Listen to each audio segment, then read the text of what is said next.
Hello student, this is IC Help Academy and myself Shailja. So student, आज हम लोग जो 10+2 क्लास की जो हमने सेकंड बुक वॉल्यूम 2 स्टार्ट की है, उसका जो फर्स्ट चैप्टर है शेयर कैपिटल, उसमें आज हम नेक्स्ट टॉपिक करेंगे। तो आज का जो हमारा अगला टॉपिक है वो है issue of share other than cash. So let's start with the topic. जैसे कि चैप्टर है अकाउंटिंग फॉर शेयर कैपिटल, इसमें हमारा टॉपिक है share issued for consideration other than cash. Student, पहले इसमें अगर मैं नॉर्मली आपको समझाऊं, देखो हमने पिछले जितनी भी आपने मेरी वीडियोस देखी होंगी तो उसमें हमने क्या सीखा कि कंपनी क्या करती है, जब भी वो शेयर इशू करती है तो बदले में क्या लेती है लोगों से या पब्लिक से, कैश लेती है। मतलब जैसे उसने शेयर दे दिए और बदले में उनसे कैश ले लिया। लेकिन कई बार कंपनी क्या करती है कि उसने जैसे बिजनेस के लिए कोई एसेट खरीदी या लाइक उसने किसी दूसरे बंदे का बिजनेस ही पूरा खरीद लिया, तो बदले में या तो उसको वो कैश देगी। लेकिन आज हम इस टॉपिक में देखेंगे कि कैश नहीं देगी, हाँ मतलब कैश पे करना पड़ेगा अगर उसने उससे कोई एसेट खरीदी है जैसे कंपनी ने। पर आज के हमारे टॉपिक में कंपनी क्या करेगी कि अदर देन कैश अगर लिखा हुआ है, इट मीन्स कंपनी जब किसी दूसरे से कोई एसेट बाय करती है या दूसरे बंदे से कोई सर्विसेज ले रही है या दूसरे से कोई लाइक उसका बिजनेस बाय कर रही है, तो बदले में उसको कैश ना देके उसको वो शेयर इशू कर देती है। उसी को नाम दिया गया है share issued for consideration other than cash. यही यहाँ पे लिखा गया है, sometimes companies also issue share for consideration other than cash, such as against purchase of land, plant and machinery and purchase of business or services taken। तो company, इसमें वही लिखा हो जो मैंने आपको अभी समझाया कि कंपनी कई बार क्या करती है कि जब किसी दूसरे से कोई एसेट खरीदती है, may be land and building, plant and machinery, या फिर उसने उसका किसी का बिजनेस बाय कर लिया है, उससे कोई भी सर्विसेज ली है, तो बदले में उसको उसने कैश नहीं दिया, क्या कर दिया, उसको शेयर जो है वो इशू कर दी है ना। तो मतलब उसके बदले में वो करती है, उनको शेयर इशू कर देती है, राइट। इसके लिए नेक्स्ट चलते हैं हम। अब ये जो हमारा चैप्टर मतलब टॉपिक है, तो इसमें भी अगेन क्या होंगी हमारे पास जर्नल एंट्री। तो देखो, अब अगर आप नॉर्मली लेके चले कि अगर हम किसी से उसकी कोई एसेट बाय करते हैं, तो देखो ये तो आप लोगों ने +1 में भी सीखा है कि एसेट जब खरीदी जाती है तो उसकी जर्नल एंट्री क्या होगी। तो एसेट को डेबिट करेंगे और जिससे एसेट खरीदी जाती है उसको क्रेडिट करेंगे, जिसको नाम दिया गया है वेंडर का। वेंडर मतलब बेचने वाला। तो और हम मतलब कि कंपनी खरीदेगी, जिससे खरीदेगी वो वेंडर हो गया, है ना।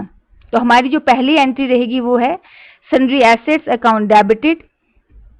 सन्ड्री एसेट जो है वो डेबिट हो जाएंगी क्योंकि एसेट खरीदी, एंड टू वेंडर्स।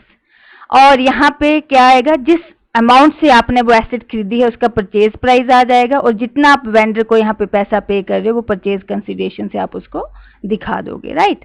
अब ये तो हुआ कि हमने एसेट खरीद ली। अब उस एसेट के बदले हमने उस वेंडर को क्या करना है, शेयर इशू करने हैं। आज उसको कैश पे नहीं करना है, ठीक है। अब जब कंपनी शेयर इशू करती है तो या तो वो पार पे इशू करेगी या फिर वो प्रीमियम पे इशू करेगी। जैसे हमने कैश के केस में सीखा था कि शेयर इशू एट पार या इशूड एट प्रीमियम, वैसे यहाँ पे भी या तो वो पार पे इशू करेगी या प्रीमियम पे। इस केस में अगर आप पहले लेके चले issue of share at par, तो एट पार में हमारी जर्नल एंट्री क्या होगी, vendors account debited to share capital account.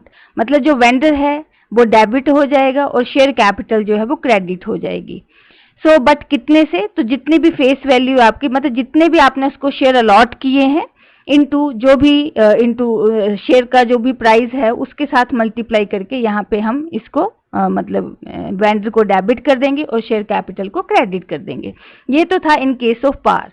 But in case of premium, जब वो शेयर प्रीमियम पे इशू करेगी तो वेंडर्स अकाउंट डेबिटेड, मतलब परचेज कंसिडरेशन यहाँ पे आ जाएगा कि हमने उस वेंडर्स को कितने पैसे पे करने हैं जिससे हमने वो लाइक एसेट बाय की है, और टू शेयर कैपिटल। इसका मतलब ये है कि हमने एक तो देखो उसको कितने शेयर इशू किए, जिसमें से जो शेयर्स हैं उनकी फेस वैल्यू कितनी है। मान के चलो कि शेयर की फेस वैल्यू है 10 रुपीज और साथ में वो 2 रुपए का प्रीमियम दे रहा है।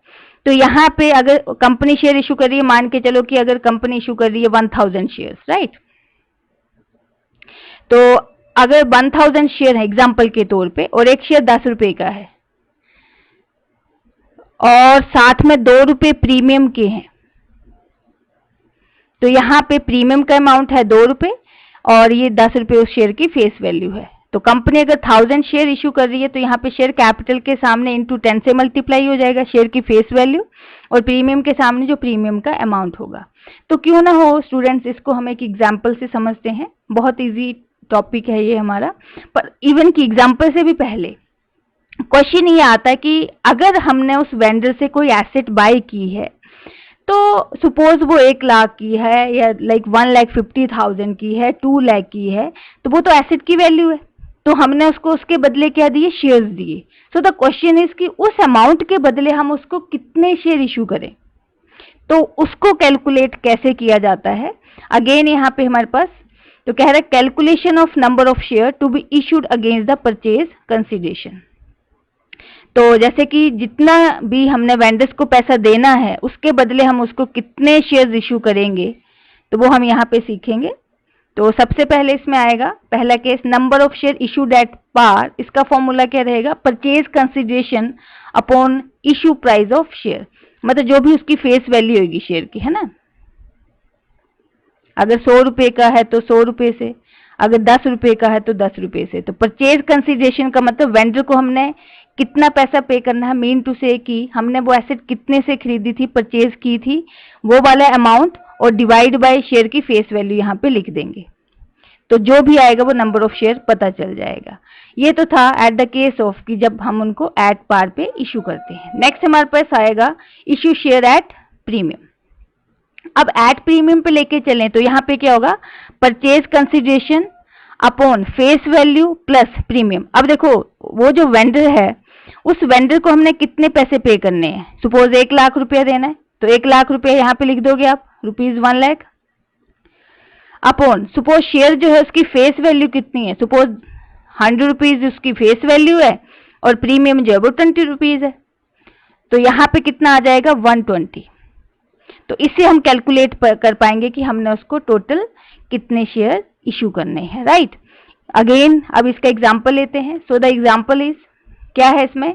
X limited purchase a machinery from Ram brothers for ₹1,80,000, मतलब कि राम ब्रदर्स से मशीनरी खरीदी 1,80,000 की, payable in fully paid equity shares of 100 each. अब यहाँ पे कह रहा है कि एक्स लिमिटेड ने राम ब्रदर्स से एक मशीनरी खरीदी 1,80,000 की। अब या तो कंडीशन है कि एक्स लिमिटेड क्या करे, राम ब्रदर्स को इतने पैसे पे कर दे, बट राम ब्रदर्स क्या कह रहा है, मतलब क्या कर रहा है, सॉरी एक्स क्या कर रहा है, आज शेयर इशू कर रहा है एट द रेट 100 ईच, और एक शेयर की वैल्यू कितनी है? 100। तो यहाँ पे दोनों केस है, एट पार और एट प्रीमियम, और प्रीमियम कितना दिया हुआ है? 20%। तो देखो एक तो सिंपल सा कैलकुलेट कर ही लेते हैं। 100 का 20% कितना हुआ? 20। इसका मतलब 20 मीन टू से कि जो प्रीमियम है वो कितने का होएगा? 20 रुपए का होएगा, मतलब प्रीमियम इज ऑफ ₹20। तो स्टूडेंट्स मुझे लग रहा है समझ आ गई ये चीज आपको। अब हम देखेंगे कि उसको शेयर कितने इशू करने हैं, तो साथ साथ हम एंट्री भी करेंगे और उसको कैलकुलेट भी करेंगे अमाउंट को, right. So next we have that is the journal entries in the books of X limited, क्योंकि एक्स लिमिटेड राम ब्रदर्स से लाइक एसेट बाय कर रही है और बदले में शेयर इशू कर रही है। सो इस केस में पहली एंट्री तो होगी machinery account debited to Ram Brothers. इसमें तो वही वाला सेम अमाउंट आ जाएगा जो कि परचेज कंसिडरेशन का था, मतलब जितने में हमने वो एसेट खरीदी है और यहाँ पे राम ब्रदर्स को जितना अमाउंट पे किया है। अगला मेन मुद्दा आता है कि हम उसको शेयर इशू करें कैसे, मतलब कितने शेयर इशू करें। अब देखो यहाँ पे पहला केस था हमारा कि शेयर इशूड एट पार, तो यहाँ पे कैसे अब पे कितना करना है हमने राम ब्रदर्स को? 1,80,000। अब ये जो हमारा 1,80,000 है और पार का मतलब है कि एक शेयर कितने का है? 100 रुपीज का है। इट मीन्स हमने उसको कितने शेयर इशू करने हैं? 1800, मतलब 1800 शेयर हम उसको इशू करेंगे, ये एट द रेट 100 ईच, ठीक है। तो यहाँ पे Ram brothers account debited 1,80,000 to equity share capital account 1,80,000। So students एक चीज याद रखना, इस केस में आप लोगों को ये जो नंबर ऑफ शेयर्स हैं ये पक्का आपको कैलकुलेट करने पड़ेंगे, ठीक है। नेक्स्ट हमारा केस आता है प्रीमियम का, मतलब एक शेयर 120 का होगा, जैसे अभी हमने 20 रुपीज प्रीमियम के कैलकुलेट किए थे, राइट। तो यहाँ पे अब देखो कितना पैसा, पहले तो एंट्री क्या आएगी, Ram brothers account debited to equity share capital to security premium reserve. अब हमने पढ़ा था कि प्रीमियम कितने का था, वो 20% का था और उसकी फेस वैल्यू कितनी है, 100 है। तो यहाँ पे भी थोड़ा सा हम रफली सा कैलकुलेट कर लेते हैं। लाइक शेयर्स कितने हैं हमारे, सॉरी कितना परचेज कंसिडरेशन है, 1,80,000 अपॉन 100 फेस वैल्यू प्लस 20 किसके हैं, प्रीमियम के। तो 1,80,000 अपॉन 100 प्लस 20 कितना हो गया, 120 मतलब 120 हो गया ये। तो ये कितना आ जाएगा, 12 1 12 6 5 1500। इसका मतलब इस केस में कितने शेयर इशू किए जाएंगे, 1500। तो 1500 इंटू शेयर की वैल्यू है कितनी, फेस वैल्यू 100 है, तो यहां पे आ जाएगा 1,50,000।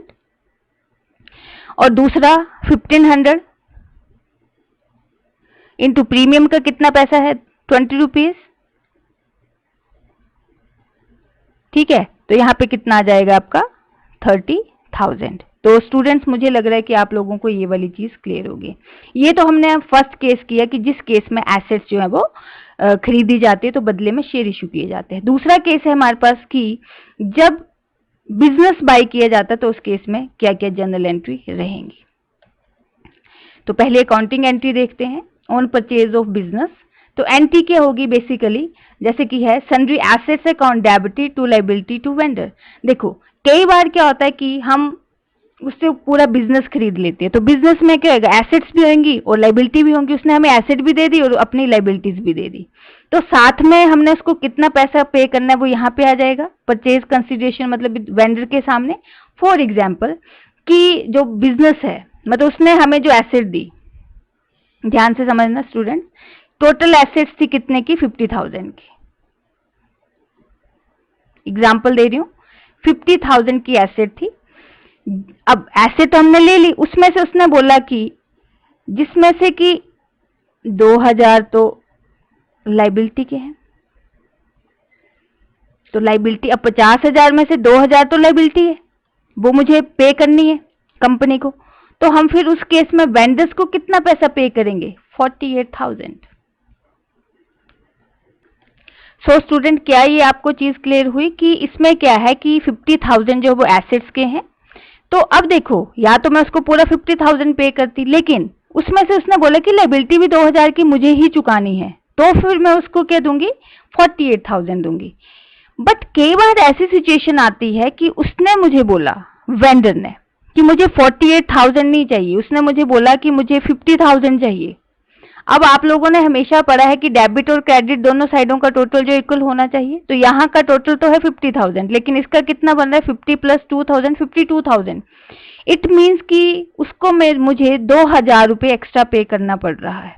वो किस चीज का है, तो मतलब यहाँ पे डेबिट साइड हमारी ज्यादा है, सॉरी कम है, 50,000 है एसेट वाली साइड, और क्रेडिट साइड जो है वो ज्यादा है, वो कितनी है, 52,000। मतलब इन दोनों का टोटल कितना बन रहा है आपका, 52,000 इनका। ऐसे लिखना नहीं है, मैं जस्ट आपको समझा रही हूँ कि 2,000 लायबिलिटी के हैं और 50,000 वो अमाउंट है जो हमने किसको देना है, वेंडर को देना है। तो उसने 2,000 रुपये मुझसे एक्स्ट्रा मांगे, वो किस चीज के होते, तो वो है गुडविल, राइट।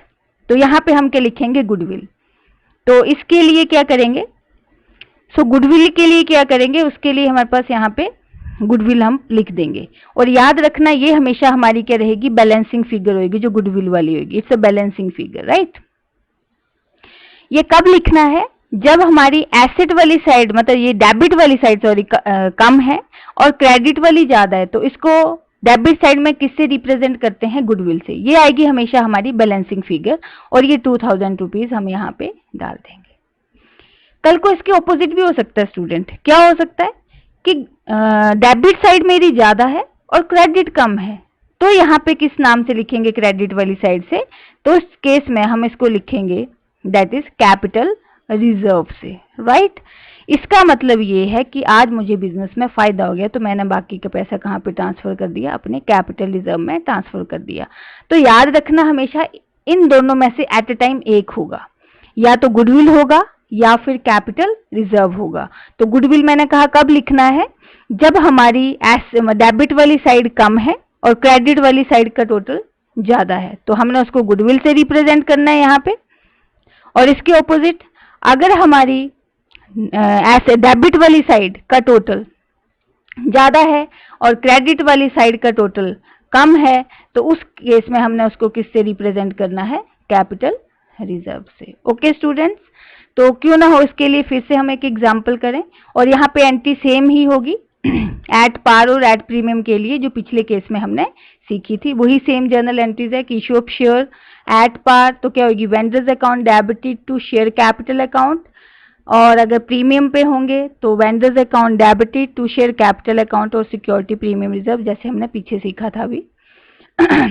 इसका एग्जांपल क्या है कि एक कंपनी है कॉम्प्यूहेल्प लिमिटेड, कंपनी का नाम है Compuhelp limited, purchase running business from XYZ for a sum of rupees 2,50,000, मतलब इतने का उसने बिजनेस खरीदा। Payable as 2,20,000 in fully equity share, मतलब 2,50,000 में से 2,20,000 के तो उसने शेयर इशू कर दिए, और एक शेयर की वैल्यू कितनी है, 10 रुपए, एंड बाकी का पैसा जो है बाय बैंक ड्राफ्ट के थ्रू पे किया है, मतलब बाय बैंक पे किया है। The assets and liability consisted of, तो the following, that is the plant and machinery 90,000 की है, बिल्डिंग 90,000 की है, मतलब जो जो हमने उससे एसेट खरीदी है और लाइबिलिटीज उसने हमें दी हैं, तो ये वैल्यू है इनकी। सन्ड्री डेटर्स है 30,000 के, स्टॉक 50 का है, कैश 20,000 का, सन्ड्री क्रेडिटर 20,000 के हैं। तो pass the journal entry for the above transaction. पहली एंट्री तो क्या होगी, वही परचेज ऑफ बिजनेस वाली, तो इस एंट्री में हम क्या लिखेंगे, वही जितनी भी एसेट है उनको डेबिट कर देंगे और जितनी भी हमारी लायबिलिटीज है उनको क्रेडिट कर देंगे। तो स्टूडेंट इस केस में जब भी हम डेबिट साइड का टोटल करेंगे तो इसका टोटल हमारा ज्यादा आ रहा है, और जो हमारा क्रेडिट साइड है उसका टोटल जो है वो कम आ रहा है, इसलिए इसको हमने किससे रिप्रेजेंट किया क्रेडिट साइड में, कैपिटल रिजर्व से, जो कि एक बैलेंसिंग फिगर है। तो 10,000 से कम आ रही थी क्रेडिट साइड, तो इसे हमने रिप्रेजेंट कर दिया। अगर इसके ऑपोजिट होता तो मैंने क्या कहा कि क्रेडिट साइड का टोटल ज्यादा होता है, डेबिट का कम होता, तो डेबिट साइड में उसको किससे लिखते हैं, हम गुडविल से लिखते, राइट। यहाँ पे मेन चीज ये है कि आपने परचेज कंसिडरेशन लेके चलना है 2,50,000, जिसमें से शेयर सिर्फ कितने के इशू किए हैं, 2,20,000 के। तो एक शेयर कितने का है, 10 रुपीज का है, तो यहाँ पे basically x limited account debited 2,50,000, जिसमें से शेयर कैपिटल सिर्फ कितने की है, मतलब अमाउंट लिखा है 2,20,000, इसका मतलब कितने शेयर इशू किए होंगे, तो 2,20,000 डिवाइड बाय एक शेयर कितने का है, 10 रुपए का है, तो कंपनी टोटल कितने शेयर इशू करेगी, 22,000 शेयर इशू करेगी at the rate 10 each, and बाकी जो पैसा बाय बैंक पे किया तो 30,000 वो उसमें डाल दिया बैंक में, और यहाँ पे आ गया 2,20,000। तो ये था स्टूडेंट कि अब जब भी कभी हम जो शेयर इशू तो करते हैं, मतलब कंपनी जो कभी भी शेयर इशू करती है, but other than cash, cash का मतलब कि कैश नहीं लेती है उन लाइक शेयर होल्डर से, बदले में उनसे कोई एसेट ले लेती है, उनका कोई बिजनेस ले लेगी या उनसे कोई सर्विसेज ले लेगी, ठीक है। तो ये था हमारा आज का topic, issue of share for consideration other than cash. अब इससे अगले जो टॉपिक्स हैं हम अगली वीडियोस में सीखेंगे। और स्टूडेंट प्लीज़, ये अगर आपको वीडियो अच्छी लगी हो तो इसको लाइक करना, शेयर करना ना भूलें, और इसके बेल आइकन को ज़रूर प्रेस करें, और आप ज़रूर इसको सब्सक्राइब करें, right. Till then, thank you very much.